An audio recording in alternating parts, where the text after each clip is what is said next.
Elizabeth II, now, by the grace of God, of Great Britain, Ireland, and the British dominions beyond the seas, Queen.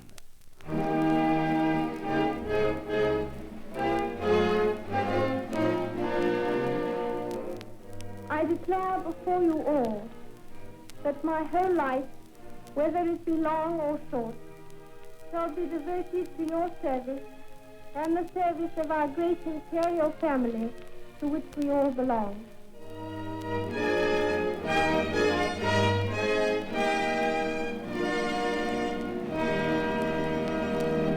Today she is Queen, the second Elizabeth in the royal history of Britain.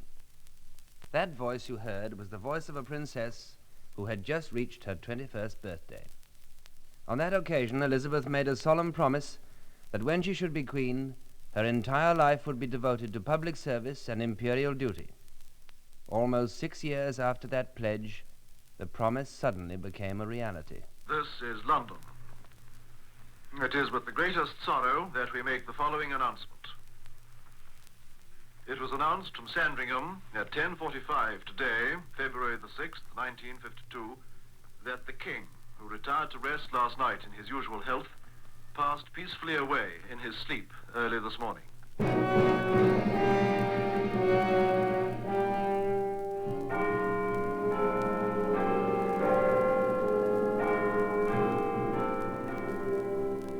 The chimes of Big Ben that day seemed to cut time into life and death. The death of a king, the life of a queen, a new queen. What was she like? What did people think of her new role? I was 41 when I succeeded my father, and many considered that young. But Queen Elizabeth is only 25.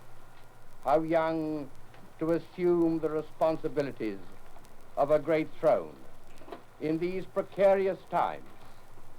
But she has the good wishes and support of us all.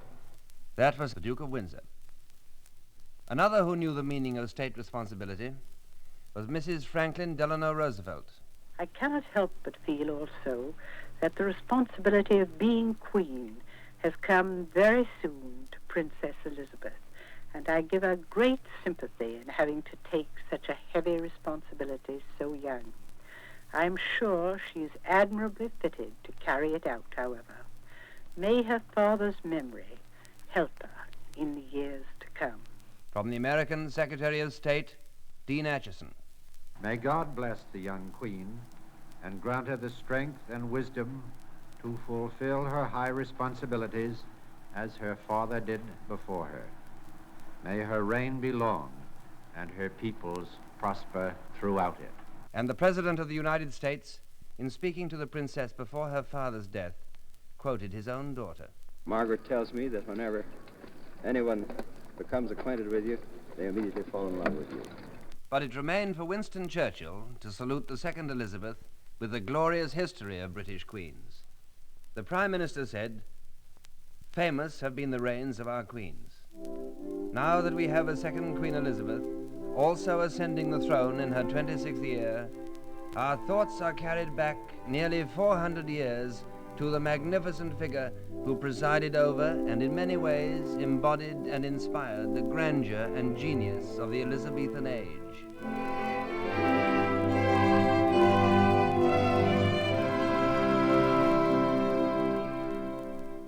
The story of the new queen is the story of our own life and times.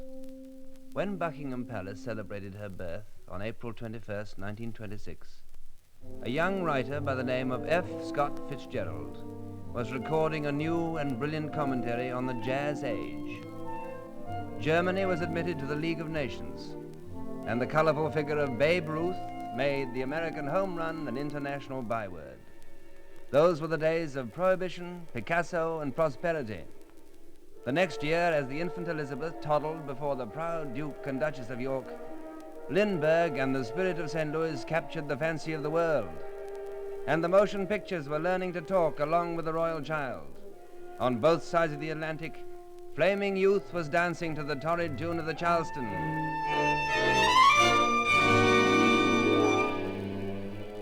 Higher and higher, the Graf Zeppelin sailed around the world as hopes for a lasting peace soared with the signing of the Kellogg-Briand anti-war treaty. All this in 1929, as a 3-year-old princess rode her tricycle in the Hamilton Gardens of Piccadilly. A world she never made, but a world which certainly gave shape to the Commonwealth she would someday rule.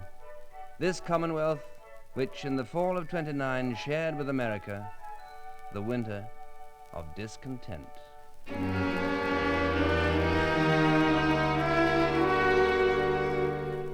Wall Street crashed, and the echoes were heard in Threadneedle Street. But 4-year-olds, even princesses, are too preoccupied with play to worry about depressions.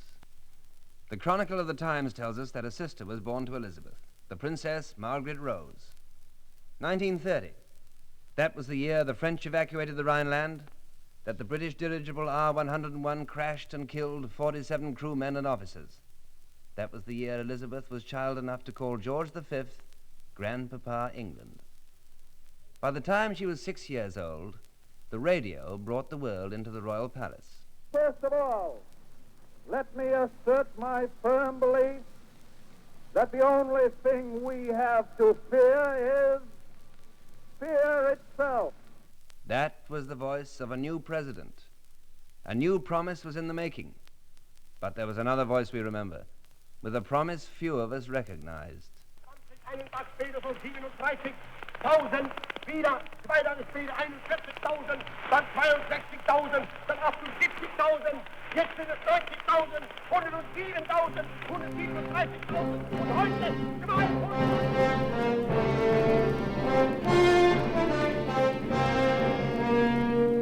The Nazi scourge began to infest Europe. In Italy, Hitler had a junior partner. The carbon copy dictatorship of Mussolini. And in Asia, China was being ground under the tramping feet of the Japanese military.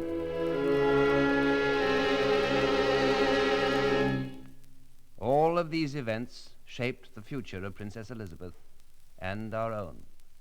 But time belongs to no one mood. As Elizabeth reached her 9th birthday, all of England was festive for the Silver Jubilee. This was a happy holiday with pretty new bonnets, cheering crowds and ceremonial bands. There were summers at Glamis Castle, Christmases at Sandringham, happy times at Windsor. But events moved quickly for the princess, for the royal family, for the world. Her beloved Grandpapa England died in January of 1936. Edward VIII became the new monarch, but on December 10th of that year, this was the news from the British capital. This is London. A quarter of an hour ago, the Prime Minister came to the bar of the House and handed to the Speaker a message from His Majesty the King.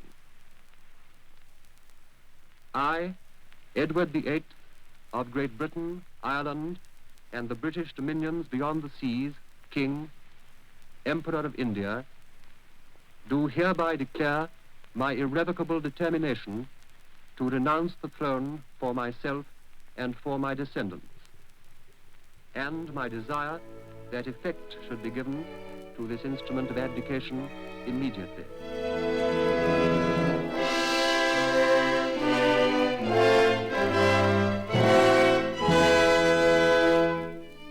In less than 1 year, the 11-year-old Elizabeth had passed from third in line to the throne to first in line. In 1937, her father became king, and she, the heiress presumptive.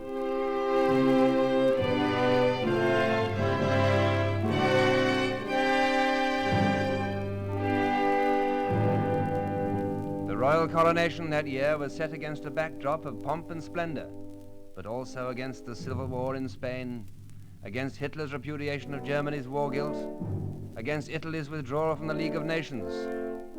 That was also the year when Japan took a tighter hold in China, and the dirigible Hindenburg exploded in midair, a crashing symbol of a discordant world.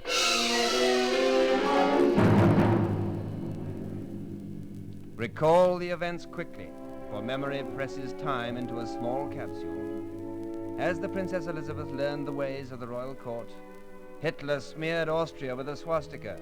In vain the hope, peace in our time. The King of Albania fled before Mussolini. Franco took power in Spain. Pope Pius XI died. With a brave effort, New York opened its World Fair.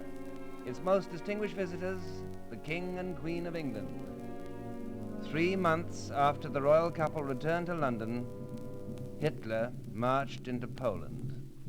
And for millions of people in the world, including a 13-year-old princess, World War II had begun.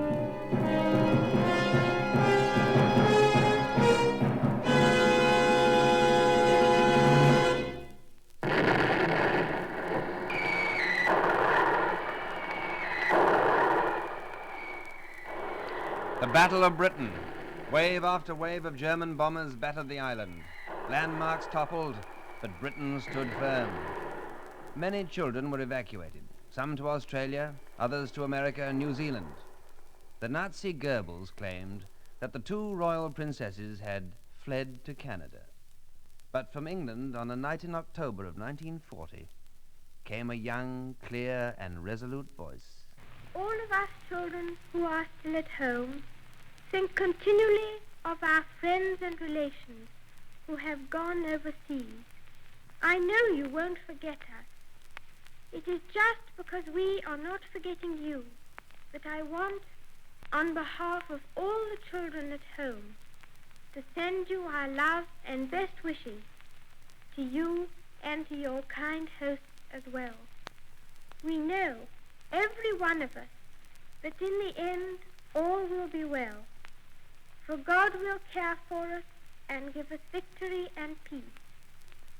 And when peace comes, remember, it will be for us, the children of today, to make the world of tomorrow a better and happier place. My sister is by my side, and we are both going to say good night to you. Come on, Margaret. Good night, children. Good night, and good luck to you all.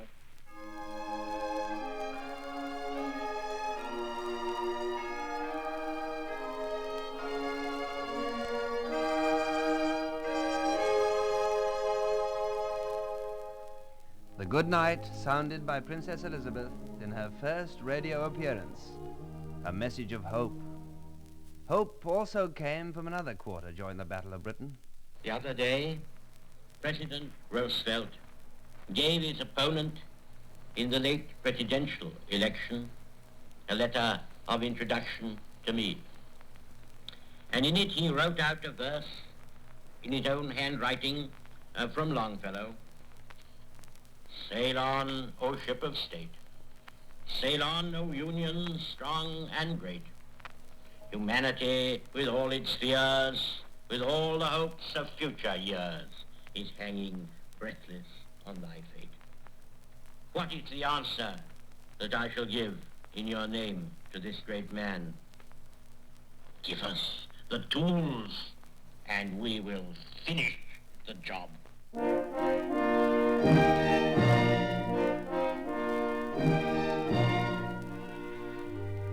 The voice of Winston Churchill was to ring out time and again in defense of liberty and nation.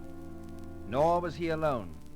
From every corner of the globe, neutral nations emerged as from a deep slumber, scrambled for security against the timetable of conquest set by the enemy. The tools requested by the Prime Minister were furnished by the arsenal of democracy, shipped over the two-way channels of Lend-Lease. Plowshares were beaten into swords.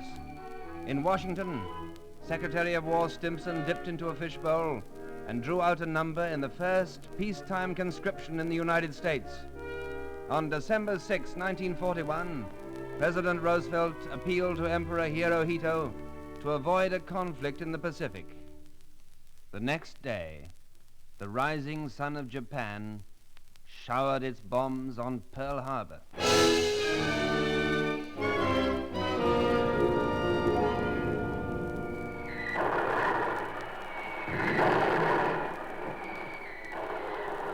The Japanese bombers united the Allies as nothing else could have done.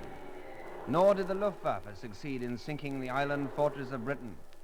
Their devastating fires could not burn duty out of the hearts of commoners and royalty. Buckingham Palace was bombed, but the King and Queen stayed on with their subjects. In wartime April 1942, Elizabeth made her official debut at 16. Dressed simply in a blue utility suit, she reviewed the Grenadier Guards in the great quadrangle outside Windsor Castle.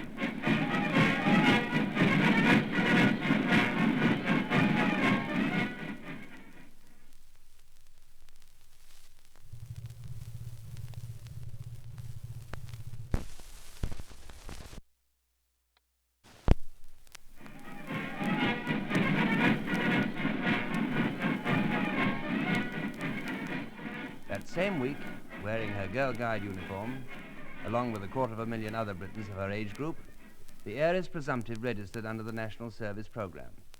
To the National Registration Office, the future Queen of England became simply Briton number SWGC 55-1, a number who added her bit to D-Day, June 6, 1944.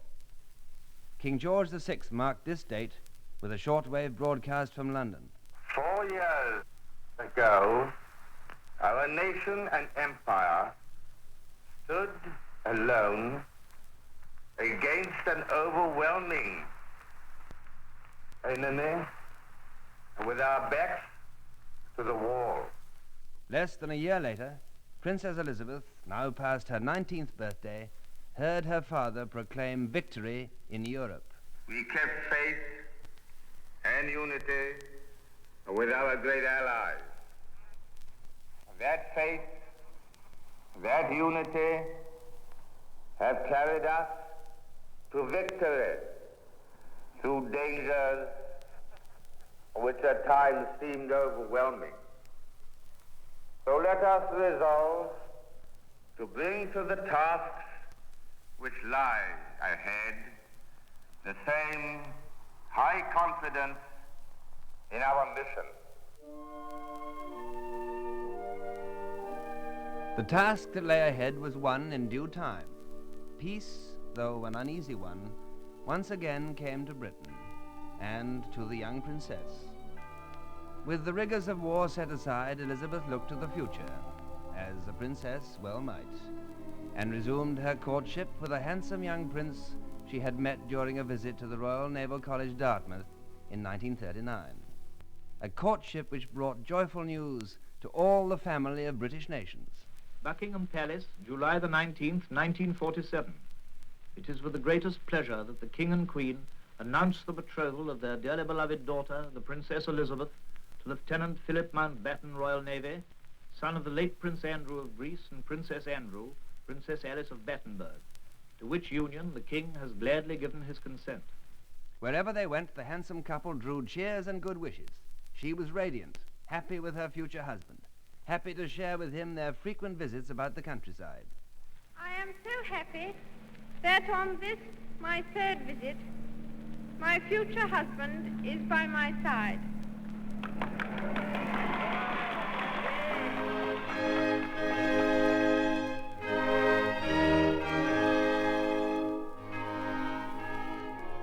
It was a happy November that year, a royal marriage in Westminster Abbey. The lovely princess dressed in glittering white, and at her side the tall, handsome prince. The entire world heard the marriage ceremony over shortwave radio. Take thee, Philip, take thee, Philip, to my wedded husband, to have and to hold, from this day forward. One more glimpse now as the royal couple leave the abbey. We are waiting, more breathless than we were, for the arrivals. The noise is surging up now. The anthem is played, and listen as the bride and bridegroom leave the abbey.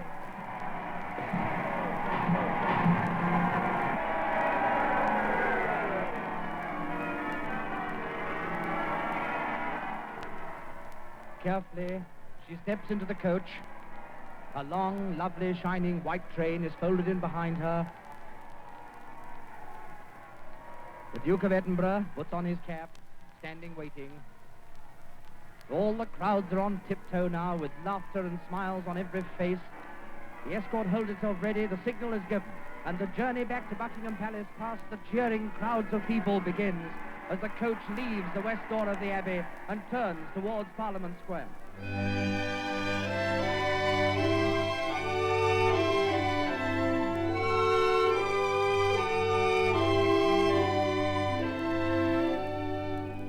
"108 years before, Queen Victoria had said, 'I want to be married in all respects like any other woman according to the Church of England.'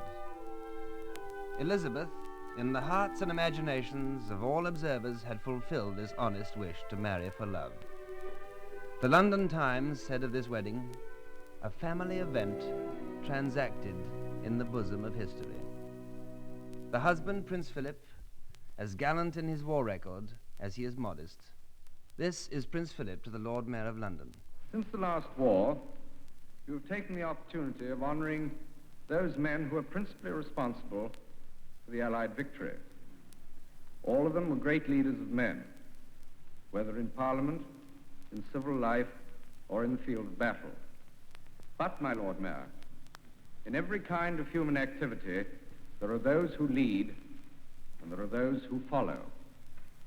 You have honoured the leaders.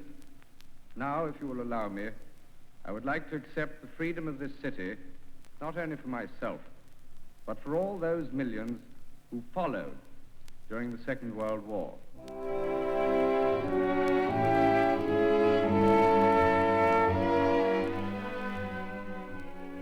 "1947, the Marshall Plan. Pakistan and India became autonomous dominions. The assassination of Gandhi occurred the year after. And then, an event which brought joy to millions of British subjects everywhere. On the night of November 14th, 1948, the BBC spread the news. It has just been announced from Buckingham Palace that Her Royal Highness Princess Elizabeth, Duchess of Edinburgh, was safely delivered of a prince at 9:14 p.m., and that Her Royal Highness and her son are both doing well. A blue-eyed baby of 7 pounds and 6 ounces had come into the world." Another reporter recorded the scene from outside the palace. And there seems no sign at all of the crowd dispersing. It's going to stay here tonight by the look of it. And every now and again, a cheer goes up and the crowd start to chant, "We want Philip," or "We want the King." The Duke of Edinburgh has already appeared once in the balcony and had a rousing reception. The crowd stood and sang, for he's a jolly good fellow. And now they're doing their best to get him out again. And we're looking up to the grey facade of the palace. It's clear that the moon comes out occasionally through the clouds, and we see the royal standard flying proudly. New duties for Elizabeth, mother as well as princess, wife, and deputy to her father the king. It was in this last role that Princess Elizabeth and her husband came to America in the fall of 1951.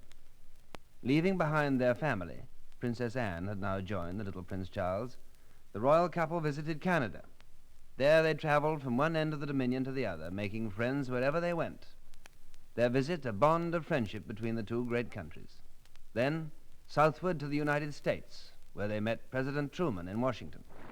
It certainly is a very great pleasure for me, as the President of the United States, to welcome you to the capital of our country.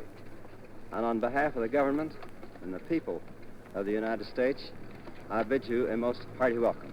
Her reply to the President was warm and gracious. Americans were captivated by her charm. It's a great pleasure, Mr. President,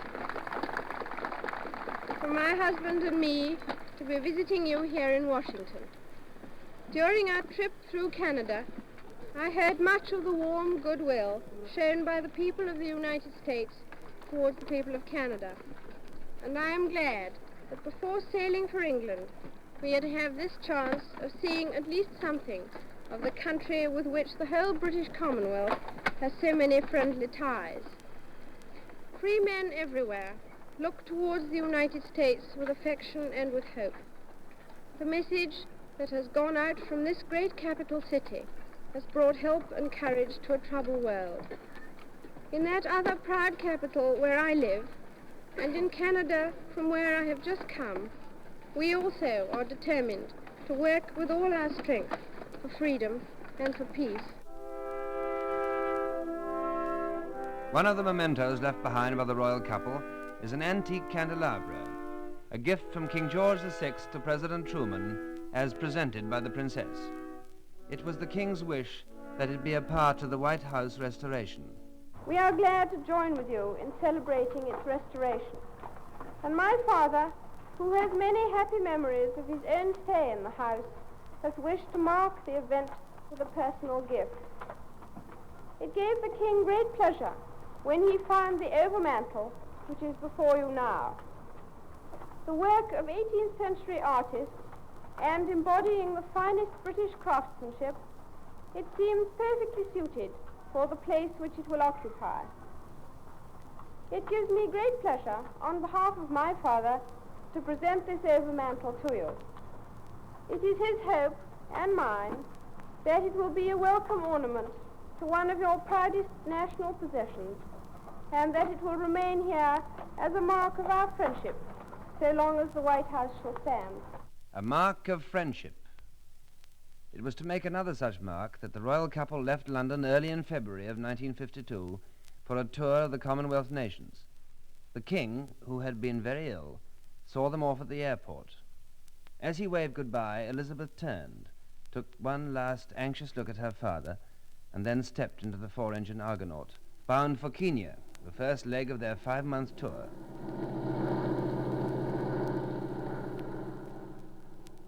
The first day, free from official duties, was spent happily in the game preserve. Then came an urgent message for Prince Philip.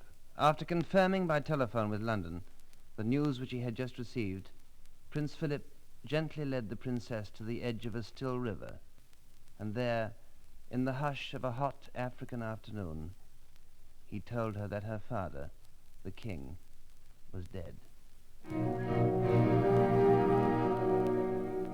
Elizabeth left London a princess. She returned a queen.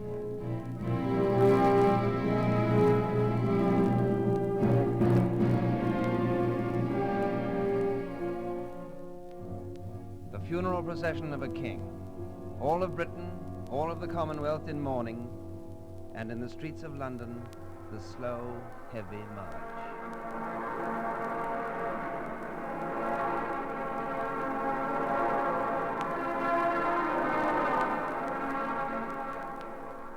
Enormous crowds lined the streets of the city. As the funeral cortege passed, men uncovered their heads to the cold February air. Women wept, children cried. The bagpipes added their lament.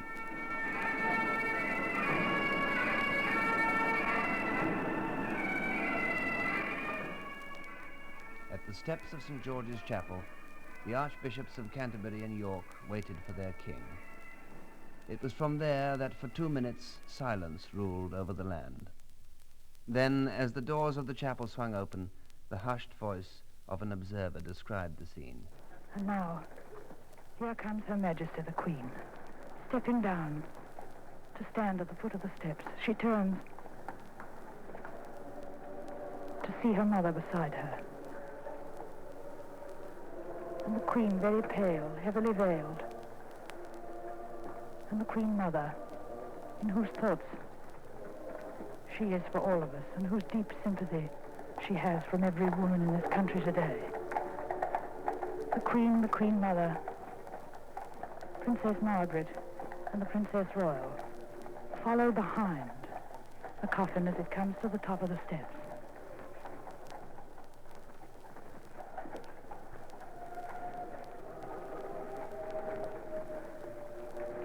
They pause for a moment, watching it go by the west door. And so the mourners follow after.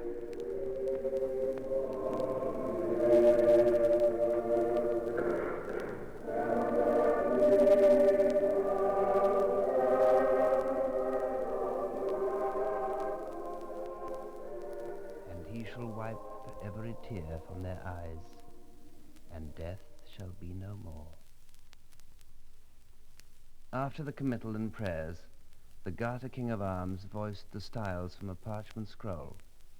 Let us humbly beseech Almighty God to bless with long life, health, and honor, and all worldly happiness, the most high, most mighty, and most excellent monarch, our sovereign lady, Elizabeth II, now, by the grace of God, of Great Britain, Ireland, and the British dominions beyond the seas, Queen, Defender of the Faith, and Sovereign of the most noble order of the Garter. God save the Queen!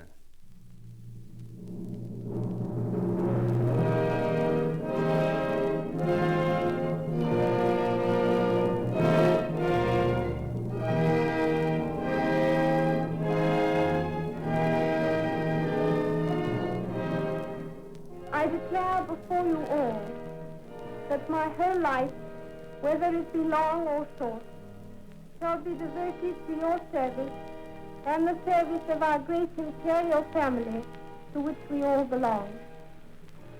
God help me to make good my vow, and God bless all of you who are willing to share in it.